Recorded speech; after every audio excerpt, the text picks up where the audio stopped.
आज तो रास्ते में आते समय बाइक का टायर पंचर हो जाएगा, ऐसा तो हमने कभी सोचा भी नहीं था। तो आइए मैं आपको सब कुछ शुरुआत से बताता हूँ। जैसे कि आपको पता है आज मेरे ब्लॉग बनाने का डे 15 है, तो आज मैं सुबह जल्दी उठकर दौड़ लगाने के लिए जाने वाला हूँ। फिर मैं जूते भी पहन लेता हूँ, जूते पहनकर निकल जाता हूँ घर से बाहर अकेले ही दौड़ लगाने के लिए। कुछ ही देर में मैं राजीव गांधी पवेलियन में पहुंच जाता हूँ। पवेलियन में पहुंचकर मैंने की थोड़ी बहुत देर एक्सरसाइज। बिना देरी करते हुए मैं ग्राउंड में दौड़ने लग जाता हूँ। फिर बहुत ही मुश्किल से मैंने लगाए डिप्स के 10-10 के साथ से डिप्स से लगाकर मैं निकल जाता हूँ घर पर जाने के लिए। कुछ ही देर में मैं घर पर पहुंच जाता हूँ। गर्मी को देखते हुए हम माजा पीने लग जाते हैं।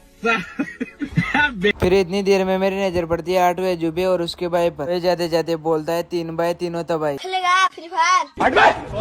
फिर मैं और गोविंद निकल जाते हैं दरा जाने के लिए। रास्ते में पता नहीं बाइक कैसे पंचर हो जाती है और हम पंचर बनवाने के लिए आ जाते हैं। पंचर बनवा कर काम से फ्री होकर हम निकल जाते हैं घर पर जाने के लिए। मैं घर पर पहुंच जाता हूँ। फिर से मैं और गोविंद निकल जाते हैं दरा जाने के लिए। दरा घर पर आकर देखता हूँ तो मेरे को और सोनटू दोनों बाहर ही मिल जाते हैं। फिर मैं आ जाता हूँ सीधा पेट्रोल पंप पर पेट्रोल डलाने के लिए। फिर मैं और मम्मी निकल जाते हैं दुधियाखेड़ी माताजी के प्रोग्राम में जाने के लिए। कुछ ही देर सफर तय करने के बाद हम दुधियाखेड़ी माताजी के पहुंच जाते हैं। गर्मी भी बहुत ज्यादा पड़ रही थी और मुझे ये सारे भाई यहाँ पर ही मिल जाते हैं। दिस इज फोका। तू है कौन तू?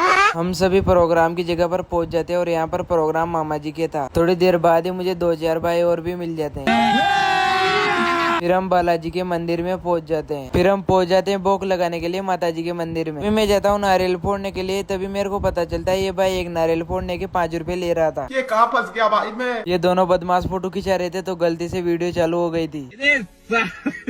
फिर हम सब खाना खाने के लिए बैठ जाते हैं। अबे तू है कौन तू? खाना खाने के थोड़ी देर बाद ही हम निकल जाते हैं घर पर जाने के लिए। कुछ ही देर बाद हम पहुंच जाते हैं किशोर सागर धाम के पास में। तो मैं घर पर पहुंच जाता हूँ। आज के ब्लॉग को यहाँ पर समाप्त करते हैं। लाइक कमेंट शेयर कीजिए। नेक्स्ट ब्लॉग देखने के लिए फॉलो कीजिए।